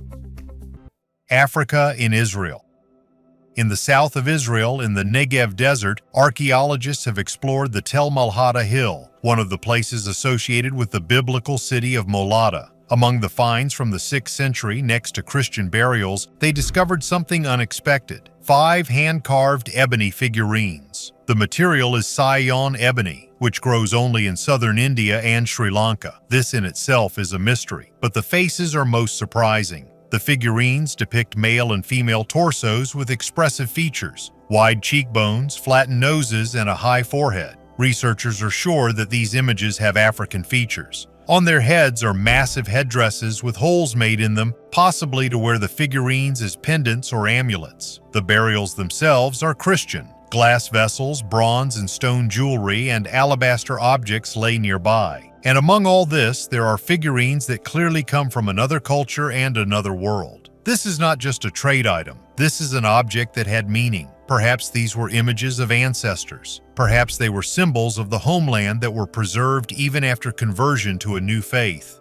Byzantine Palestine was a crossroads. Caravans, ships, and traders came from Africa, Arabia, and India. These figurines could travel hundreds of miles, change hands dozens of times, and end up here, in the sand, among the gravestones. For archaeologists, this is a rare find. It shows how deeply and complexly cultures mixed. Zombie spiders. While exploring caves in Northern Ireland, scientists have discovered a new type of fungus that can hijack spiders and control their behavior. The fungus works in a similar way to the zombie fungi found in tropical forests, forcing infected insects to spread its spores. The study was conducted by a team led by Dr. Harry Evans, with the participation of specialists from the Natural History Museum of Denmark and the Royal Botanic Gardens Kew. The new species was named Gibberellula attenboroughi in honor of Sir David Attenborough. Analysis showed that it parasitizes orb weaver spiders, forcing them to change their usual behavior. The researchers noticed that infected spiders left the walls of the caves and moved to the ceiling, which is unusual for these species. It is assumed that the fungus controls the nervous system of the victim, directing it to places favorable for the spread of spores. Portal to the underworld. Last year, a unique artifact, the portal to the underworld, which was stolen and taken to the United States in the 1960s, returned to Mexico. Scientists recently completed restoration and returned it to its original location in central Mexico. This monument, created by the Olmec civilization, has long been considered a gateway to the other world. In the 1960s, it was kidnapped from Chalcatzingo, a famous Olmec archaeological site where it was depicting a mythical cat with gaping jaws, a symbol of entry into the spiritual world. The monument dates from the pre-classic period, created between 800 and 400 BC. The thieves smashed the artifact with hammers to make it easier to transport, but did not damage the main features. It was smuggled to the United States, where it ended up on the illegal antiques market. In 1968, the artifact ended up in a New York museum under the name Monster of the Earth. Archaeologist David Grove recognized the Olmec origins of the monument and noted similarities with other sculptures at Chalcatzingo. especially the Olmec cross-shaped eyes and bromeliad flowers near the mouth. The disappearance of the ancient civilization. 900 years ago, one of the world's largest civilizations, Cahokia, disappeared. New research has challenged the old theory that drought and crop failure were the cause. The Cahokia Mounds, located near modern-day St. Louis, were a thriving settlement with a population of about 5,000 people. By 1400, the site was deserted, and the reasons for the mass exodus remain a mystery to archaeologists. Archaeologists analyzed the soil of Cahokia, studying the carbon isotopes left behind by plants that grew during the mass exodus. The results showed that the ratio of carbon-12 to carbon-13 remained stable. This indicates that there were no significant changes in the local vegetation and does not support the version of crop failure. It is known that the inhabitants of Cahokia were inventive and may have had the skills to irrigate and store crops. They also had a varied diet, including fish, birds, deer, fruits, and nuts, which would have ensured their survival even if some food sources were lost. So why did they abandon Cahokia? Archaeologists suspect it was a long process caused by external factors. To better understand why, scientists plan to create a database of paleobotanical evidence and conduct experiments with growing ancient crops in controlled conditions. A sword for the immortals. This is not just a weapon. This is a sword created at the turn of the eras, when China was split into dozens of warring kingdoms. But someone in the midst of this cruel reality made something else. Not for battles, not for victories, but as if for a ritual. The blade is bronze, but with a turquoise tint, as if the metal had absorbed the color of the sky. The handle is carved from rock crystal, transparent as ice. It is inlaid with gold details and turquoise inserts. Geometry, ornamentation, decoration, everything is so thought out that it becomes clear. The sword was not created for a soldier's hand. It was created for something higher. The Warring States period is the 5th to 3rd centuries BC, a time of constant war, betrayals, and great reforms. But this sword is out of context. It speaks of a ritual. It could have been used in sacrifices, in rites of passage, or as a symbol of power that needed to be proven, not held. It is these artifacts that are confusing, because they do not fit our idea of the ancient world. We expect crude blades and battle scars. Instead, we get crystal, gold, and metal carved like jewelry. Fabric dyed with insects. Scientists have examined fragments of dyed fabric found in the Israeli Skulls Cave. These pieces of textiles date back to the Middle Bronze Age. The scientists' research has shown that the dye for the fabric was made from dried insects, Mediterranean kermes. Even in ancient times, people learned to make paints from living creatures. In the Mediterranean, the most expensive dye was purple, obtained from the secretion of the glands of sea mollusks. Another valuable red dye was made from dried female scale insects, such as the Mediterranean kermes, which live on oak trees. Written evidence of the use of such dyes is found in cuneiform texts from the Nutsi archive and the Old Testament. Archaeologists have also found kermes in Neolithic vessels in France, although they were most likely used for magical or medicinal purposes. The earliest fragments of textiles dyed with kermes come from ancient salt mines in Austria from 1400–400 BC. Kermes was also used to dye the legendary Pazyryk carpet in Altai. Toilet disaster in the Roman Empire. More than 800 years ago, when the Holy Roman Empire was not yet Germany, a story happened there that would have been very comical if not for the dead people. In 1184, King Henry VI of Germany was making a detour of the Erfurt region and decided to meet nobles from all over the Holy Empire at the Petersburg Citadel there. There were too many guests, and on July 25, 1184, the second floor of the building simply could not stand it and collapsed. The nobility fell through the first floor into the basement, which was just a restroom. About 60 people drowned in feces. King Henry escaped by accident. He was not standing on a wooden floor, but in a niche with a stone floor. Mycenaean gold. In 2004, archaeologists uncovered the intact dome tomb of Kazanaki near Volos, a rare chance to see Mycenaean luxury in its original form. 7 burials lay on the stone floor, and 165 gold objects were scattered between them. Tiny discs, tubes, relief beads, weapon parts. The thickness of many of the plates was fractions of a millimeter, Craftsmen hammered out 200 mini-solar circles from 10 grams of metal and sewed them to the fabric, turning the shroud into a reflective armor. The jewelry has one feature: absolute fragility. The gold is minimally alloyed with copper so as not to lose its shine, and the edges are deliberately not reinforced. Such an outfit was not worn during life. It was created for one occasion: the funeral ceremony. Intricate items, rings, dagger handles, demonstrate the opposite approach. There, gold is just a thin shell. The base was made of bronze or a wooden core. Foil was applied on top, and the joints were masked with granulation and cloisonné enamel. In this way, luxury is preserved visually, and the metal is physically saved. This find revealed one of the main rules of the Late Bronze Age. Gold was not just currency, but a scenography of power. The thinner the sheet, the louder the visual effect, and the more obvious the message to descendants. Our family could afford to shine, even if there were not really resources for this. Gate of the Sun.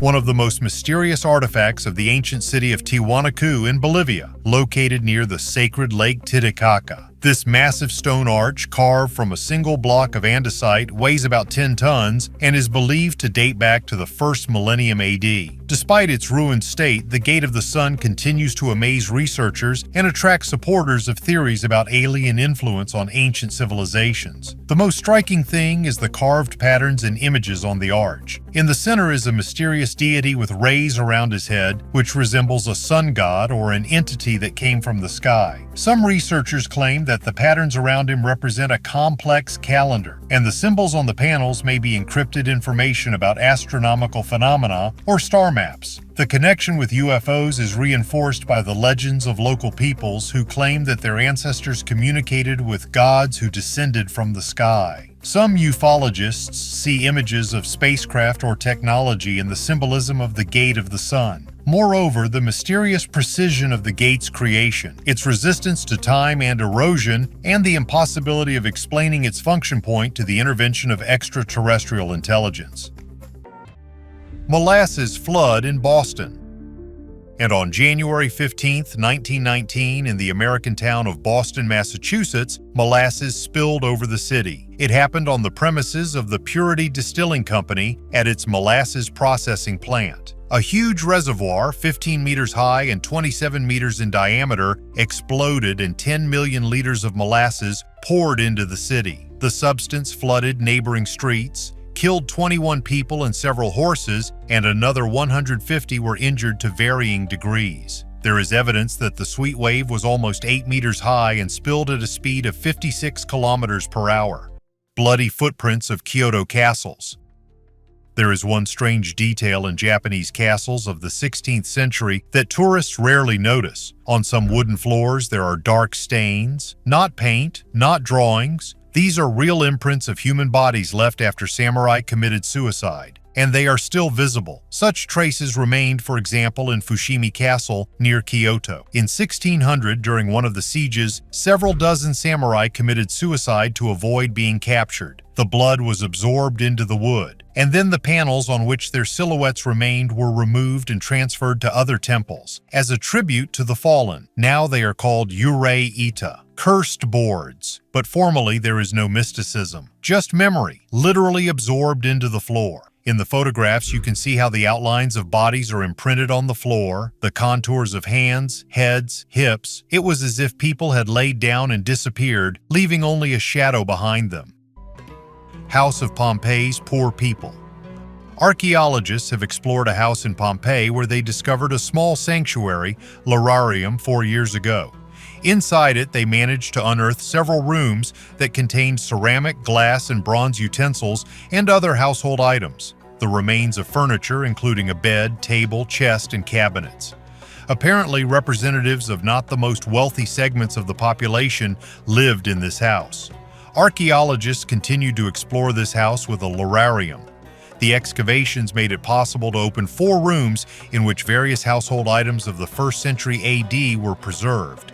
One of the rooms studied was a bedroom that contained the remains of a bed frame and a pillow, the fabric texture of which is still discernible. By its type, the found bed turned out to be identical to those that were discovered last year in the room of slaves. Next to it was a wooden chest left open by the owners, on which beams and boards collapsed from the ceiling. Inside the chest, archaeologists found a ceramic plate made of red unglazed clay, the so-called terra sigillata, and an oil lamp depicting the transformation of Zeus into an eagle. The other room explored was a closet or something similar. It was the only room with an earthen floor and unplastered walls. In it, the researchers found a shelf with an amphora and a pile of wooden boards, which apparently were intended for various purposes, from making furniture to repairing premises. In a small corridor, archaeologists also found the remains of a 2-meter wooden cabinet, which was damaged by the collapse of the ceiling. Inside it had at least 5 shelves, which contained small jugs and amphoras, as well as glass plates. The director of the Pompeii Archaeological Park, Gabriel Zuchtriegel, noted that the excavated house was not in the most prestigious area of the city, where the representatives of the lower and middle classes lived mainly. So, in the courtyard of the studied house, there was a beautifully decorated water storage, but at the same time the rooms themselves looked very modest, which apparently reflects the lack of money for their decor. Image of a car on an ancient temple. The Sagara Madu Temple, also known as Pura Dalim Jagaraga, is located in the north of Bali, 11 kilometers east of the city of Singaraja. The temple is located in the village of Jagaraga, known for the tragic event of 1849, when during the Dutch colonization there was a mass ritual suicide of local residents. The temple was originally built in the 12th century during the reign of King Raj Sri Aji Jagaraga, but was later destroyed during the Dutch invasion. Restoration of the temple began in 1865, and its current appearance has largely been preserved since then. The temple complex includes 2 temples, Pura Dalim, dedicated to Shiva, and Pura Pradzapat, dedicated to Durga, reflecting their mythological roles as consorts in Hinduism. The walls of the temple are decorated with carvings depicting leaves, flowers, nagas, snake-like creatures, and human figures. Pura Dalim Sagara Madu is associated with rituals of death and destruction, as it is dedicated to Shiva. In the central courtyard, there is a carved gate called Paduraksa,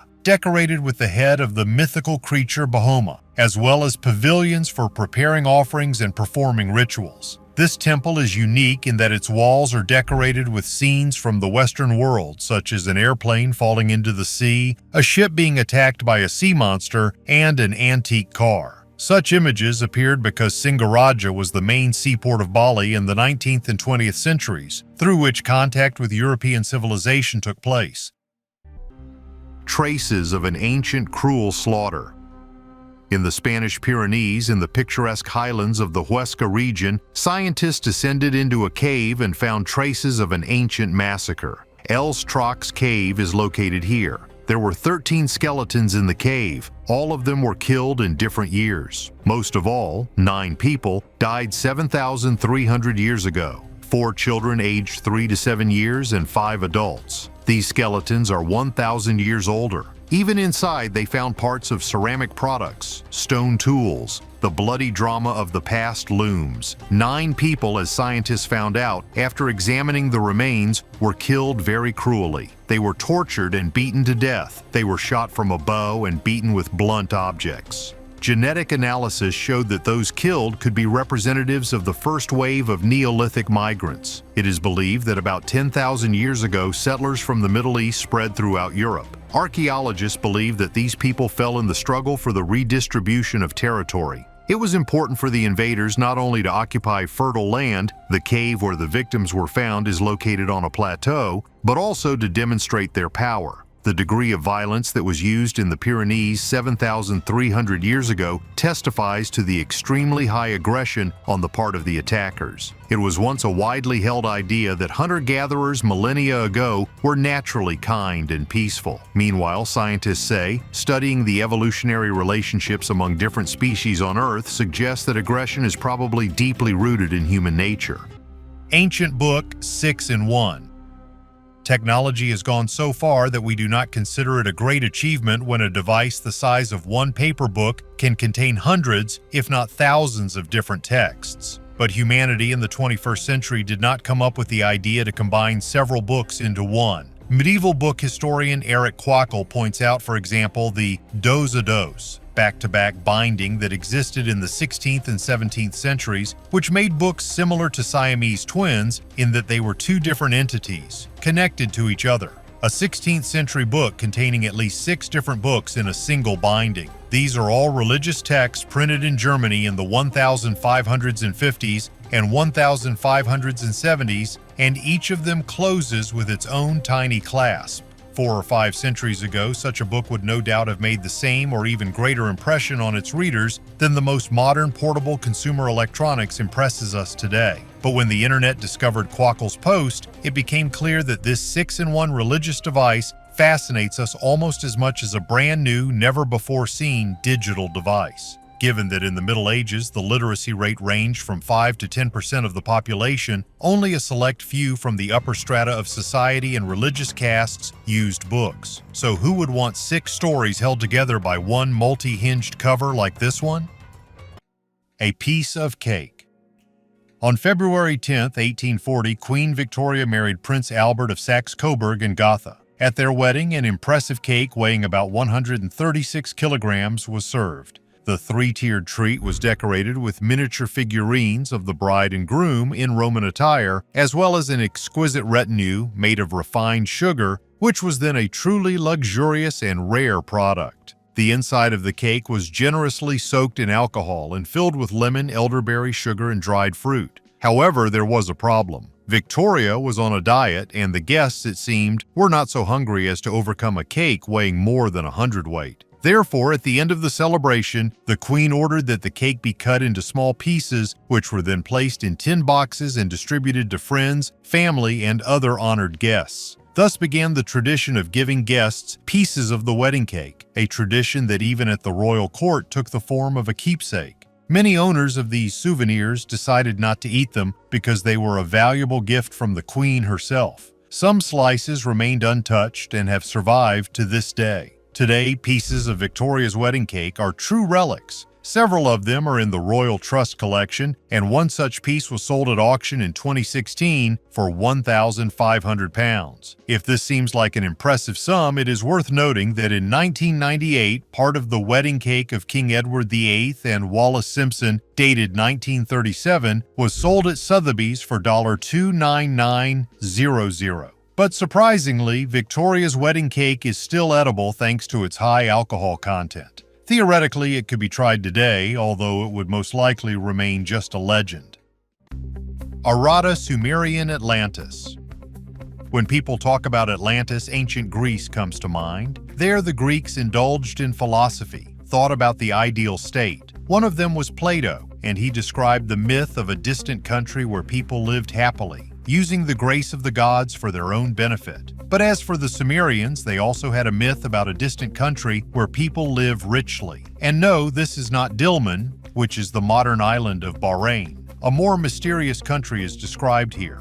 And perhaps this is where the Sumerian language comes from. This myth is little known, unlike the myth of Gilgamesh. Nevertheless, some mythological information is enough to reconstruct the overall picture. Arata is mostly mentioned in passing in Sumerian texts. Arata is described as a place to the east of Elam where the army goes on foot. It is indirectly mentioned that a flotilla can also get there, but it is not used. The country itself is described as mountainous. The inhabitants there are well acquainted with metallurgy and mining. Moreover, they worship the same gods as the Sumerians, spoke the same language. A number of researchers placed Arata in Transcaucasia and identified it with Urartu, but the Urartians called their country Biani, and the name Urartu was invented by the Assyrians. The Sumerians accurately point to a location to the east of their country. Here, most likely, is Iran, and mountainous. Then the question arises, with whom is the culture of Arata connected? Because not a single monument of this country has yet been found.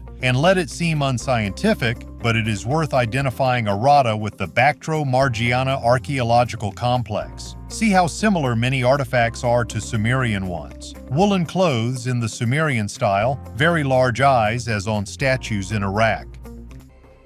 Mysterious golden plates. During plumbing work near the village of Ringgalarik on the island of Java, workers accidentally discovered a stone chest. Inside were kept 22 small plates of pure gold. The stone vault, 15 by 13.5 by 6 centimeters, was completely intact. Inside were plates of gold, 18-karat purity. Each plate is engraved with an inscription in the ancient language of the inhabitants of Java. Scientists have established that the names of Lokapals are written on the plates, the divine guardians of the cardinal points in Hinduism and Tantric Buddhism. There are 8 such deities in Buddhism.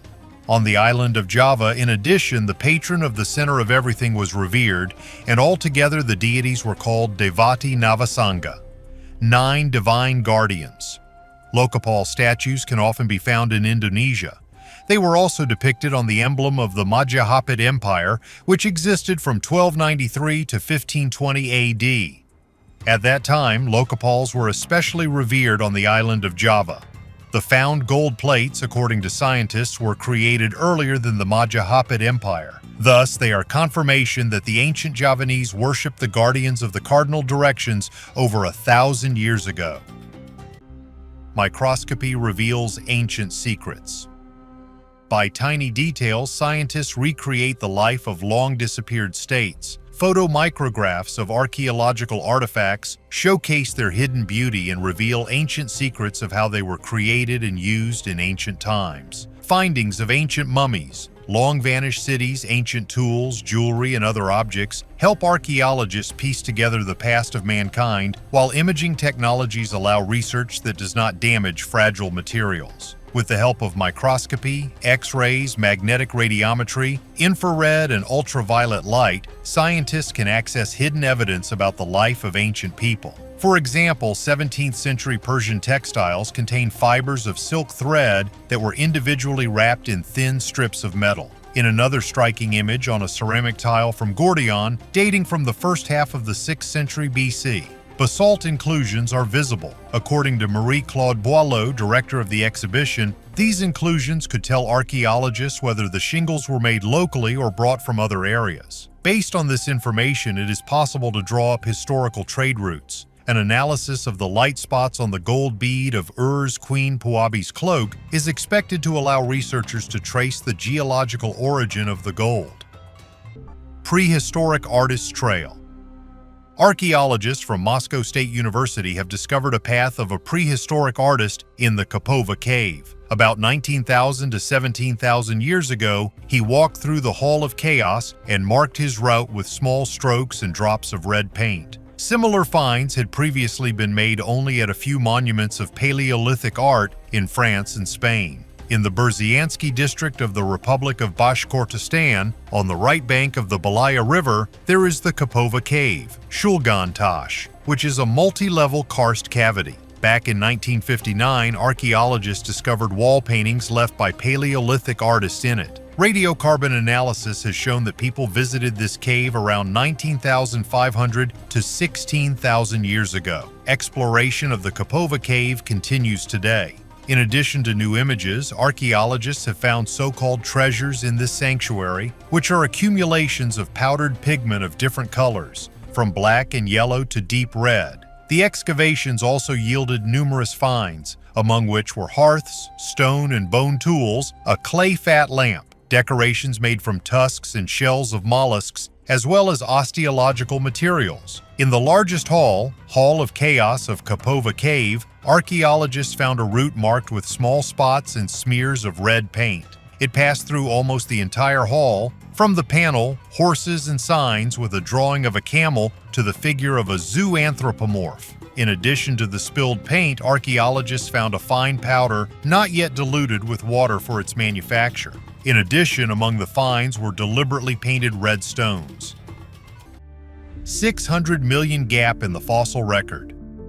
A fossil smaller than a sesame seed has revealed the unseen early history of animals on Earth. Previous phylogenetic studies modeling the evolution of groups of related organisms suggested that the animals that gave rise to sea sponges, sea anemones, worms, and crustaceans first appeared 600 to 700 million years ago. But until now, scientists have not had undeniable fossil evidence for the existence of any animals before 575 million years ago. A new fossil, apparently the ancestor of a Precambrian sea sponge, has been discovered in 600-million-year-old rocks in China. Its hundreds of thousands of microscopic cells are perfectly preserved in phosphate minerals. The body consists of 3 vase-like openings, the walls of which are riddled with minute pores, just like modern sponges, which pump water through the openings to filter out food. Earlier, tiny fossils containing 8 or 16 cells were found in the same rocks, which were thought to be sponge embryos. The new fossil is more convincing because it finally shows an adult animal.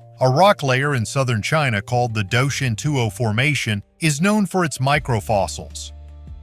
The Chinese have tried an ancient drink.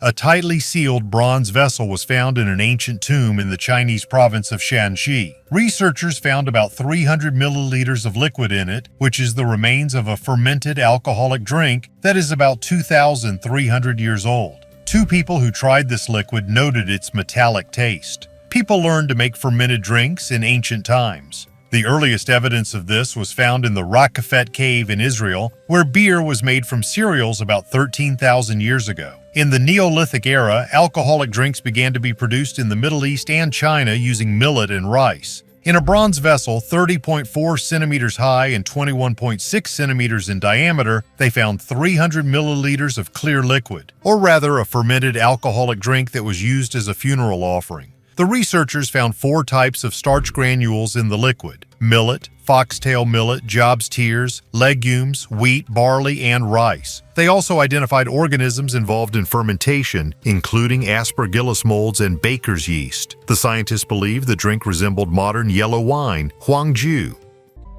Mystery of ancient burials in Great Britain. In medieval Europe, rich and noble people were sometimes buried as if they had just fallen asleep.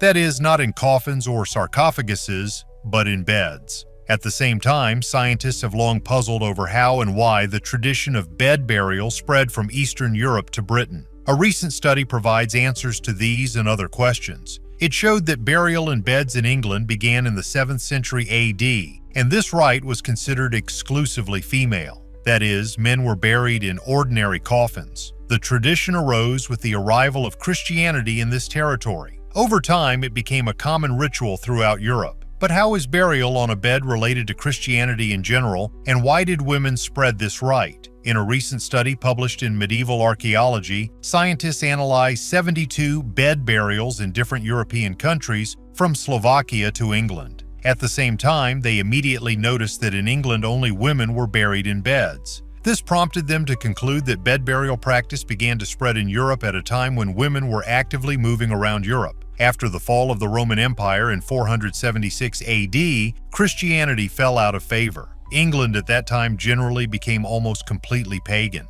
The situation changed in the 7th century when the Church actively began the conversion of non-Christian regions to Christianity. To this end, Pope Gregory I took various measures. In particular, he encouraged marriages between Christian women and non-Christian men. Moreover, Christian women tried to marry men who had a high status in society. They eventually converted their husbands to Christianity, and thus promoted their religion in society. In search of husbands from among the elite, they went to different countries of Europe, including England. At the same time, women also brought funeral rites. Therefore, such burials eventually became associated in England with femininity and Christianity. So why did Christians between the 5th and 7th centuries bury people in beds rather than coffins? It should be understood that in those days, not everyone had wooden beds. This furniture was a luxury and spoke of the status of a person. Many people slept simply on straw mattresses. Christian women tried to look for wealthy husbands from the elite of society. In addition, death itself in the Christian religion is not considered the final end for a person. Therefore, Christians equated it with eternal sleep. That is, people thus emphasized their attitude to death. However, the tradition of burying people in bed did not last long. Subsequently, coffins began to be used for this. I will note that this is far from the most unusual rite. For example, in China it was customary to bury his servants and warriors alive along with the royal person. Egyptian pharaoh Akhenaten. Behind the mysterious name Akhenaten hides a unique historical figure who has the status of almost a deity. We are talking about the notorious pharaoh reformer Amenhotep IV, better known as Akhenaten, or in translation, pleasing the god Aten. Reigning during the 18th dynasty, the Egyptian ruler is best known for his commitment to religious and philosophical reforms, which he implemented during his reign. In violation of the cults and beliefs that existed before that time, he ordered the name of the previous supreme god Amun-Ra to be erased from all scriptures and declared the remaining deities non-existent. He proclaimed the god of the sun, or Aten, the only and supreme. In honor of him, he changes his name to Akhenaten. The revolution does not end there. The pharaoh founds the new capital of Egypt, Akhetaten, and the city is also named after a single deity. Speaking about the family, Akhenaten is known not only as the father of Tutankhamun, but also as the husband of Queen Nefertiti, popular for her unearthly beauty. She is famous not only for her appearance, but also for the fact that she ruled Egypt as a pharaoh, which was extremely rare for women of that time. Akhenaten differed from other pharaohs both in his reformist thinking and in his unusual appearance. He was rather thin, small, with a strongly elongated face and an elongated skull. It was because of the appearance of his head that many rumors and speculation spread, among which was the theory that he was an alien and not an ordinary representative of the human race. Nefertiti was also depicted with an unusually elongated skull. Some historians attribute this to the alleged application of the method of artificially lengthening the skulls. Of course, there is also the idea that the depiction of Akhenaten's appearance is exaggerated and unrealistic. On the other hand, some studies suggest that the pharaoh suffered from genetic diseases that affected his appearance. It has even been argued that these bodily ailments have something to do with the female form of Akhenaten's body: a wide pelvis with fatty deposits, a stomach, and a large chest. The death of Akhenaten and Nefertiti is also the subject of controversy, theories, and conjecture. The official tombs of both were found empty. Others are said to have been found, and there is also speculation that one of the bodies found during the excavations is Akhenaten's. However, there is no categorical statement about the causes of death and burial. And what do you think? Was Akhenaten an alien, or is it fiction for the deification of this person? Medical pouch. Dated to the era from 905 to 1170 AD, a bundle of psychoactive substances of plant origin was discovered in Cueva del Chileno in southwestern Bolivia. Possibly owned by a shaman of the era, the well-preserved bag contained the earliest evidence of the use of ayahuasca, a hallucinogenic tea. This is the first evidence that ancient South Americans could combine different medicinal plants to produce the powerful substance ayahuasca. Ayahuasca is a psychedelic brew created by the indigenous peoples of the Amazon basin. However, the plants used to create this powerful tea are not native to the area where the bundle was found, as the altitude is too high for them to grow. This suggests that the owner of the bundle either knew where these plants could be harvested or had access to a sizable trading network. According to archaeologists, the plants contained in the pouch could be poisonous if consumed in the wrong proportions, requiring the user to be knowledgeable about their use. The results of the study support the idea that humans have been using these powerful herbs for at least 1,000 years, combining them to go on a psychedelic journey, and that ayahuasca use may have roots in antiquity. Other items found in the leather bundle included wooden tablets for grinding various herbs, an ornate wooden tube for inhaling the hallucinogenic concoction, spatulas made from llama bone, and a pouch made from the faces of 3 foxes. Church stained glass. Stained glass windows in ancient churches are stunning with their intricate depictions of biblical scenes and vibrant colors. However, there is an interesting and unpleasant secret behind the creation of these works of art. To achieve the desired shades and strength of glass, craftsmen added an unusual ingredient to the mixture: urine and sometimes human blood. During the manufacturing process, metal oxides were mixed with urine, which helped improve the adhesion of the coloring agent to the glass during firing. This method gave the stained glass a special brightness and durability. Thus, in the creation of these beautiful windows, which are hundreds of years old, not only the skilled hands of craftsmen were involved, but also very unexpected materials. Stained glass is not only a symbol of spiritual light and beauty, but also evidence that art sometimes requires unconventional approaches and secret ingredients. The oldest pyramid in the world. The Gunnong Padang pyramid, located on the Indonesian island of Java, is considered one of the oldest megalithic structures in the world. No one knew how many thousands of years old it was until recent archaeological excavations. but the excavations turned out to be extremely controversial and scandalous. It is no secret that there are ancient relics at the top of Gunnong Padang. However, until very recently, no one guessed that the base of the complex is a very ancient pyramid which may have been built by several civilizations. It was perfectly camouflaged and did not stand out from the surrounding rock formations. In 2013, Danny Hillman, a geologist by main occupation, began excavations, with the blessing and active support of Indonesian President Susilo Bambang Yudhoyono. The Indonesian government organized a whole operation which received the patriotic name Red and White Glory. The delicate task of excavating an ancient pyramid involved 500 untrained volunteers. Naturally, this barbarity aroused the indignation of local scientists. In order to get as much done as possible in a short time, Hillman enlisted Indonesian soldiers to work, who took up hacks and began to chop the eastern and western foot of Gunnong Padang. Soldiers ruthlessly crushed artifacts of many thousands of years ago. It turned out that in the course of the work, Hillman's wards removed the found poles without photographing them and without documenting their position. Retrieving the discovered objects, they did not always fix exactly where they were. It looked very strange, at least because Hillman initially spoke about the construction of Gunnong Padang by representatives of 3 different civilizations. Excavators hid the discovered artifacts, including coins, ceramics, and metal products. The coins that were found at the Gunnong Padang pyramid were dated to around 5,200 BC. It is enough to look into any encyclopedia to understand what an anachronism this looks like. The oldest products of this type that have come down to us were minted in the middle of the first millennium BC.